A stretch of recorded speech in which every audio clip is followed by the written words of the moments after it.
السلام علیکم ورحمۃ اللہ وبرکاتہ۔ چار چیزوں کی قدر چار لوگ ہی جان سکتے ہیں۔ نمبر 1، جوانی۔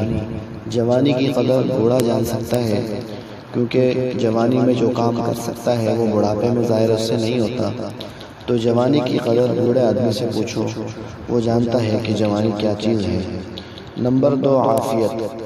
عافیت کی قدر وہ آدمی جانتا ہے جو مصیبت میں مبتلا ہو۔ مصیبت کے اندر اس کو پتہ چلتا ہے کہ عافیت کیا چیز ہے، اس لیے عافیت کی ہمیں قدر کرنی چاہیے۔ نمبر 3، صحت کی قدر بیمار ہی جانتا ہے، لہٰذا جب بیمار ہو تو اللہ تعالیٰ سے جو ہے صحت مانگنی چاہیے، اور صحت کے اندر صحت کی قدر کرنی چاہیے، اس حال میں اللہ کی عبادت کرنی چاہیے۔